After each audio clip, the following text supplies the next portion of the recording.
la une de l'actualité, la 5e session ordinaire de la conférence des chefs d'État du Sahel. Les travaux débutés ce matin à Ouagadougou vont durer 2 jours. Ils se tiennent en prélude au Conseil des ministres du G5 Sahel, prévu se tenir le 3 février prochain. Moïse Miningou a pris le bâton de commandement des forces armées nationales ce 31 janvier. Nommé par décret présidentiel il y a exactement 20 jours, le nouveau chef d'état-major général des armées a une lourde mission, stopper le péril terroriste au Burkina Faso. Chaude matinée dans l'arrondissement 8 de Ouagadougou ce 31 janvier. Les populations de Silmiougou ont pris d'assaut la mairie pour protester contre, je cite, une gestion opaque des questions de lotissement et d'attribution de parcelles. Bonsoir, soyez les bienvenus. 48 heures pour poser les jalons du Conseil des ministres du G5 Sahel. Les experts des 5 États membres sont réunis depuis ce jeudi à Ouagadougou.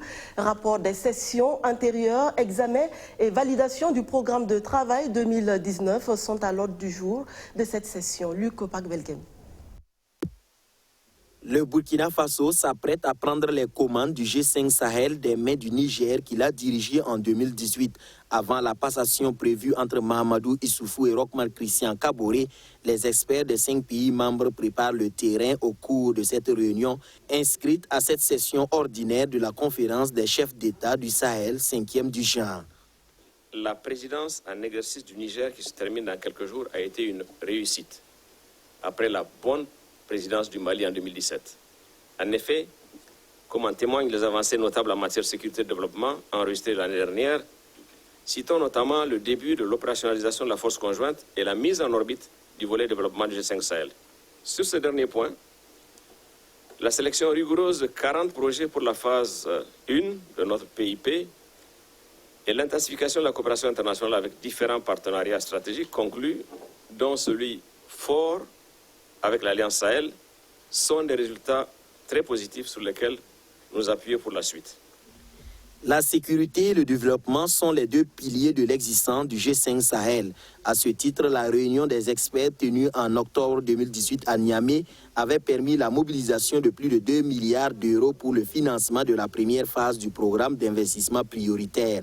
De la rencontre de Ouagadougou sont également attendues des actions concrètes afin d'impacter durablement la sécurité et le développement des populations du Sahel.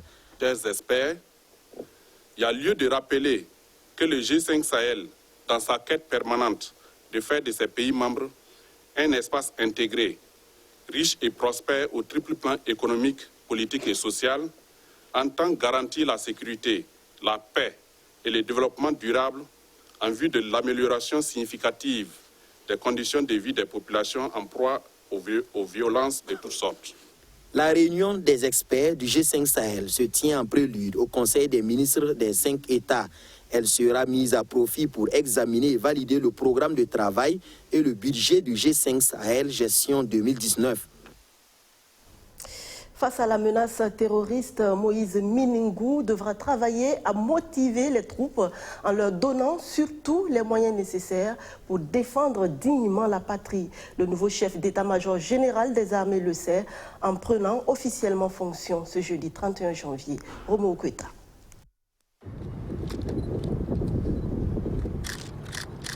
En recevant le drapeau de commandement des mains du ministre de la Défense, Moïse Miningou devient officiellement le 18e chef d'état-major général des armées du Burkina Faso.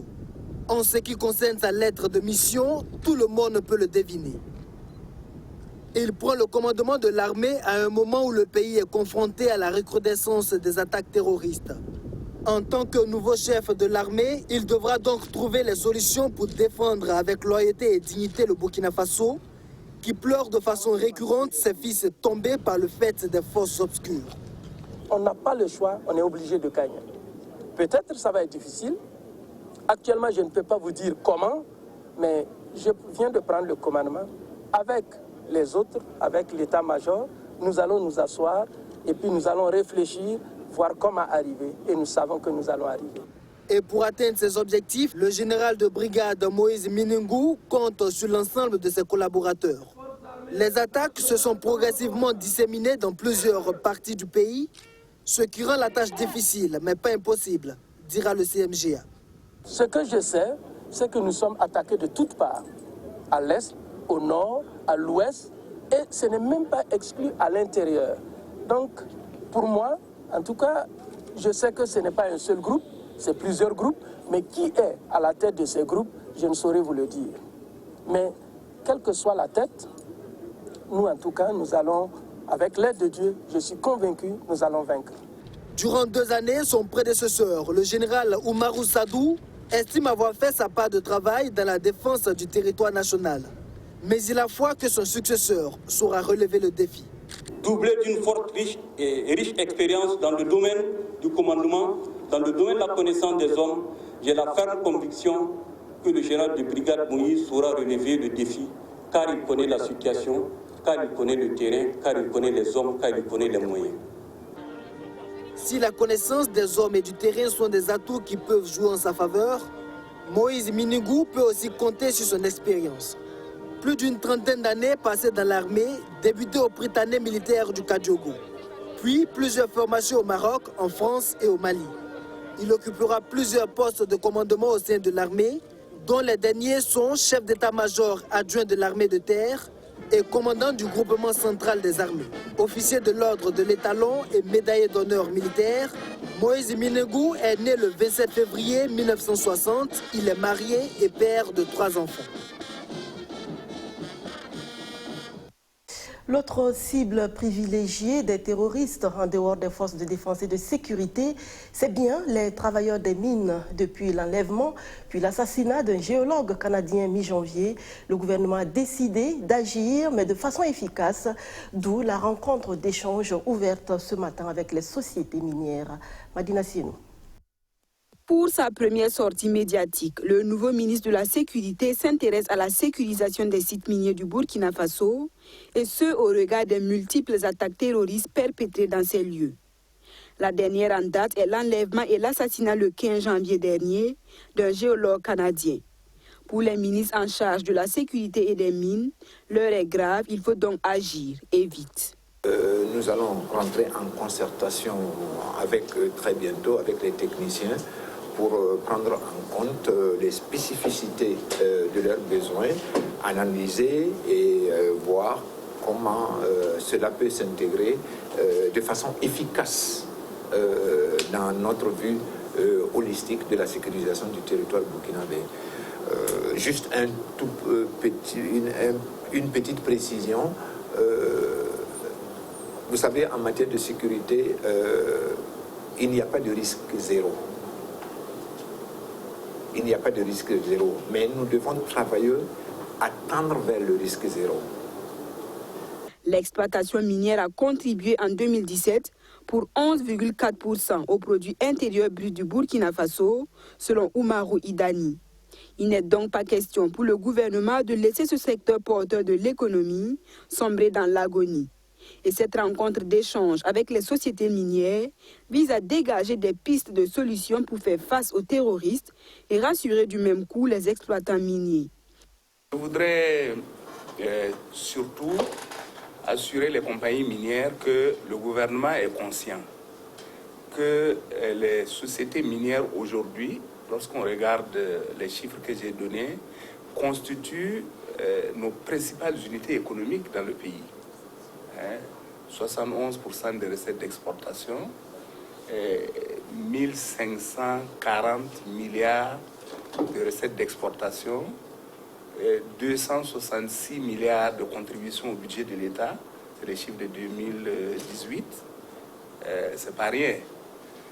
Donc, nous pensons que dans ces conditions, le gouvernement porte une attention particulière sur ces questions sécuritaires, bien sûr, sécurisation de l'ensemble du pays. Collaboration entre FDS et sociétés minières, échange d'expériences en matière sécuritaire dans les zones minières et mobilisation de moyens. Ce sont autant de propositions des compagnies minières pour endiguer le phénomène au Burkina Faso. Une situation d'insécurité grandissante qui interpelle les hommes de médias. La lutte contre le terrorisme est l'affaire de tous et pour les journalistes, cela doit être une question de patriotisme d'après le réseau IJACODE, initiative des journalistes africains pour le développement qui veut inculquer à ses membres les principes de la paix et de la cohésion sociale. Sandrine Zougouri. Depuis plusieurs années, le Burkina Faso fait face aux plus grands défis de son histoire contemporaine, l'insécurité liée au terrorisme. Ce contexte hostile est interpellateur pour les hommes de médias qui jouent un rôle très important dans la diffusion de l'information. L'IJACODE, le réseau initiative des journalistes africains pour la coopérative et le développement, outille les journalistes ainsi que les patrons de presse sur la construction d'une société pacifique. Pour l'IJACODE, il faut que l'on cesse de faire la promotion de ces terroristes. Le terrorisme n'a pas commencé au Burkina Faso. Mais quand on arrive à mettre dans la tête d'un Burkinabé que chez lui, ce n'est plus un lieu à vivre, et ça, c'est dangereux. Mais je crois que celui qui doit faire le déclic, c'est nous, les journalistes. Alors, regardez partout dans le monde entier, les terroristes, en tout cas, attaquent partout. Mais pourquoi particulièrement cette communication à l'endroit, par exemple, du Burkina? Il ne faut pas aller au Sahel, c'est dangereux. Il ne faut pas aller à l'Est, c'est dangereux. Comme s'il n'y a pas des gens qui vivent là-bas. Ça doit interpeller tout un chacun. C'est vrai, le journalisme, mais il y a aussi le patriotisme. Comment nous devons faire pour accompagner les ONG? Si ça ne va pas, disons ça ne va pas. Mais de là à faire la promotion de ces terroristes, ça c'est vraiment une question que chacun peut s'interpeller. Qu'est-ce que je peux faire pour accompagner le développement de mon pays?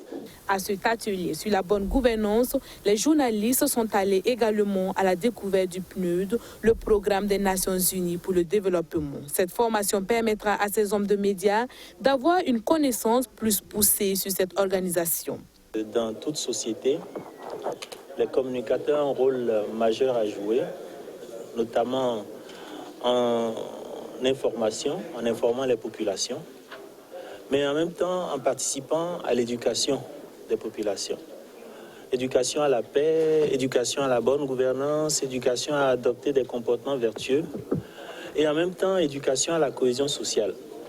Parce que de la nature des messages passés par les communicateurs, peuvent dépendre beaucoup de phénomènes sociaux, comme on a pu le constater dans un certain nombre de pays, où les médias ont été à l'origine de situations désastreuses. Ces 2 jours d'échange avec le programme des Nations Unies pour le développement pourront aboutir dans les jours à venir à une signature de partenariat entre ces 2 structures.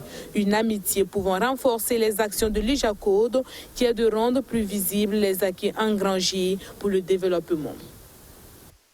C'est au nom de la paix et de la cohésion sociale que la Ligue islamique pour la paix au Faso, comme son nom l'indique, multiplie ses actions sur le terrain.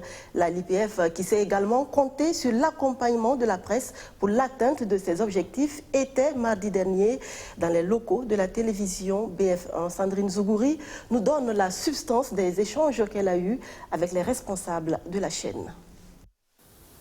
Messagers de paix et de cohésion sociale, les membres de la Ligue islamique pour la paix au Faso félicitent la direction de la télévision BF1 pour les efforts fournis dans le traitement de l'information. En quête également d'un Burkina paisible, les fidèles musulmans ont procédé à une lecture du Coran pour implorer au Tout-Puissant une protection divine. La ilaha illallah, la ilaha illallah. Tout d'abord, c'est un message de paix et de cohésion. Parce que comme vous le savez, la Ligue islamique pour la paix au Faso, c'est une association qui est née pour la recherche de la paix et la cohésion nationale. Donc nous, au niveau de la Ligue islamique pour la paix au Faso, nous avons pensé qu'il était normal et indispensable, en tout cas pour qu'on vienne rendre cette visite de courtoisie, en tout cas à la direction de BF1. Car comme vous ne l'ignorez pas, tout le monde sait très bien le travail abattu, en tout cas par cette télévision. Et raison pour laquelle nous sommes là ce soir, en tout cas pour les encourager et les féliciter pour le travail qu'ils abattent tous les jours. Autour d'une même table, les doléances ont été formulées à l'endroit de la télévision. La Ligue souhaiterait un accompagnement dans la promotion d'un éveil de conscience de la population, un changement de mentalité qui nécessite l'accompagnement des hommes de médias. Face à la pertinence de ces préoccupations, la télévision marque son accord. Et vous savez très bien que dans notre contexte actuel, marqué par l'insécurité, où l'effort de tout un chacun est sollicité à tous les niveaux, qu'on puisse avoir une organisation, une ligue qui prenne son bâton de pèlerin, aller à la rencontre des uns et des autres pour prêcher le message de la paix, pour prêcher le message de la cohésion sociale. Nous ne pouvons que recevoir cette association, échanger avec elle parce que au-delà de l'association, les missions qu'elles se sont assignées sont des missions bénéfiques à tout un chacun de nous en tant que Burkinabé, mais en tant que résident tout simplement au Burkina Faso. Donc c'est pour notre part dire merci à la Ligue pour les différentes activités que la Ligue viendra à mener et nous engager aussi à accompagner la Ligue du mieux que nous pourrions. Dans les locaux de la télévision BF1, la Ligue islamique pour la paix au Faso n'est pas venue les mains vides. Un tableau sur lequel sont inscrites les valeurs de cohésion sociale a été offert à la télévision. La paix et la sécurité, c'est tout le mal que le SYDEF souhaite au pays des hommes intègres cette année. Le Conseil interprofessionnel des entreprises du Burkina Faso s'est réuni mardi soir à Ouagadougou autour de son président pour une cérémonie de présentation de vœux du Nouvel An. Bessogré, Yon Somda. Passé du SYMPEX au SYDEF en novembre 2017, le Conseil interprofessionnel des entreprises du Burkina Faso veut entamer l'année 2019 sur de bons pieds. Le mardi 29 janvier dernier, les membres du SYDEF n'ont pas manqué le rendez-vous à eux soumis par leur président. Il semblait important pour le SYDEF de présenter au peuple burkinabé, aux membres des entreprises et à l'ensemble de ses membres ses vœux pour l'année 2019. J'ai une première pensée d'abord pour les familles qui ont été endeuillées tout au long de cette année par la multitude d'attentats qui a frappé le pays. Et notre premier vœu est que le pays retrouve la paix, que la sécurité fasse partie de notre quotidien pour qu'ensuite nous puissions effectivement vaquer à nos occupations. Et donc, comme vous l'avez suivi tout à l'heure, c'était le maître mot de cette cérémonie de vœux. Nous formulons le vœu pour notre pays, que la paix et la sécurité soient au rendez-vous. Et ensuite, nous pourrons vaquer à nos occupations et apporter un petit plus à la richesse, à la valeur ajoutée dont mérite ce pays. Après une année de fonctionnement sous sa nouvelle appellation, le SYDEF, à l'instar des différentes couches socio-professionnelles du Burkina, a connu des moments difficiles. Si le contexte peut sembler défavorable à une expansion économique florissante, le SYDEF peut se réjouir des résultats obtenus au cours de l'année écoulée. Pour son président, Lassine Diawara, 2019 devrait apporter des résultats satisfaisants en dépit du contexte sécuritaire inquiétant. Malgré le contexte sécuritaire régional difficile pour notre pays, que le Burkina et les entreprises que nous dirigeons ont affiché une certaine résilience et la plupart d'entre elles ont maintenu leurs activités à un bon niveau. Et tout cela dans un contexte macroéconomique où le Burkina quand même a réalisé des performances de taux de croissance de 6% et des projections du même ordre pour l'année 2019. C'était une occasion d'encourager nos membres. Après la cérémonie de présentation de vœux, le président du SYDEF a eu la surprise de recevoir des membres du Conseil un cadeau pour son 70e anniversaire intervenu le 23 janvier dernier. 2 tabourets, l'un originaire du pays Bamileke et l'autre du pays Ashanti, mais qui renferment la même symbolique, la stabilité et l'autorité du chef. Des tabourets que le président a reçus avec beaucoup de plaisir. Sur un registre moins joyeux, les lotissements et les attributions de parcelles continuent de déchaîner les passions dans l'arrondissement 8 de Ouagadougou, ex-Boulmiougou. Dernier mouvement d'humeur en date, je vous le disais plus haut, la manifestation ce matin des habitants de Silmiougou devant la mairie de l'arrondissement. Abdou Razak Traouri.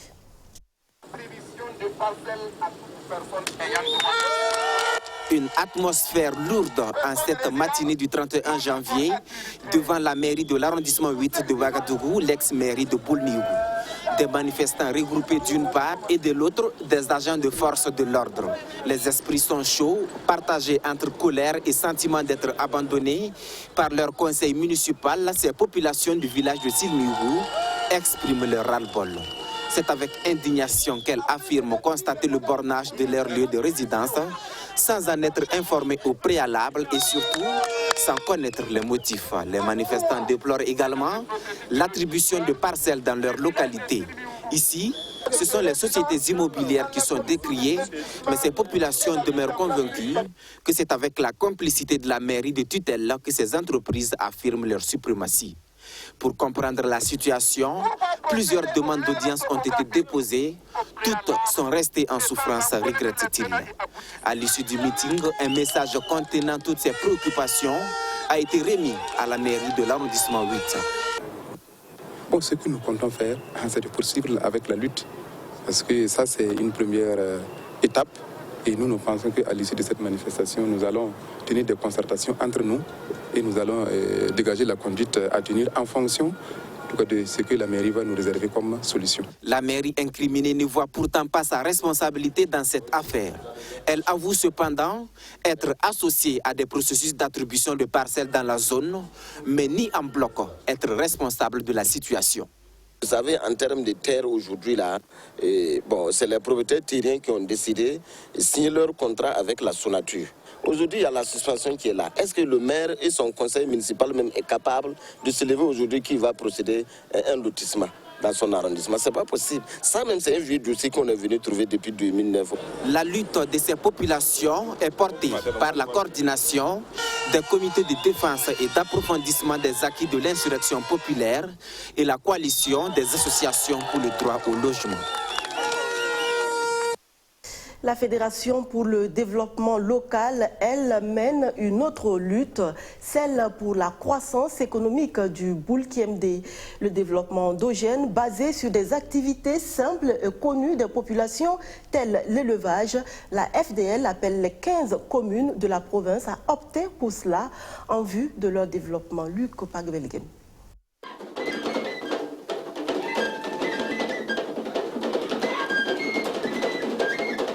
Ces pas énergiques de Binon lancent les activités de la FDL, la Fédération pour le développement local à Koudougou.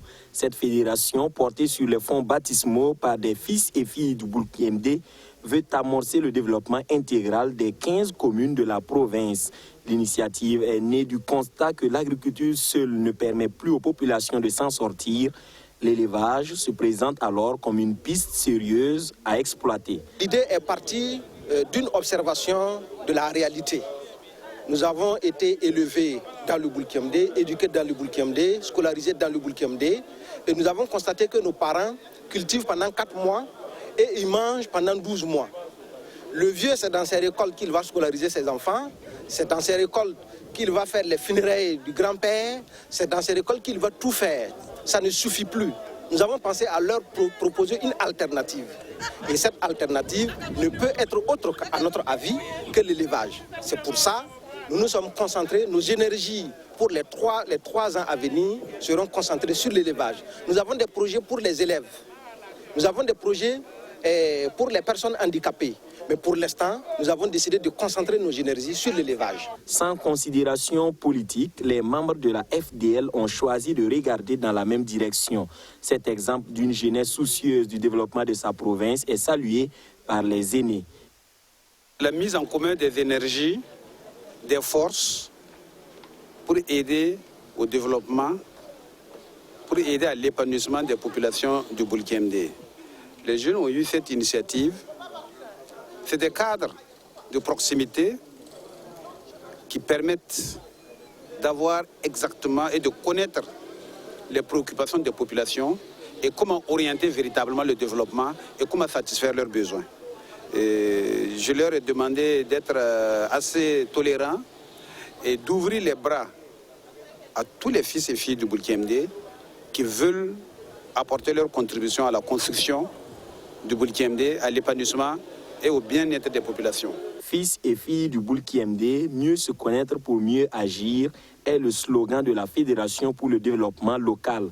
L'ambition de ce regroupement de jeunes issus de tous les domaines d'activité est qu'à l'horizon 2022, ils atteignent le cap un ménage, une ferme. Dès ce lancement, chaque commune du Boulkiemde recevra le flambeau de la FDL, à commencer par la commune rurale de Imasgo, qui l'a reçu ce 26 janvier. La bonté est le seul investissement qui n'échoue jamais car tôt ou tard, elle a sa récompense. Merci de ne pas l'oublier. Je serai ravie de vous retrouver demain pour un nouveau point sur l'actualité. Bonsoir.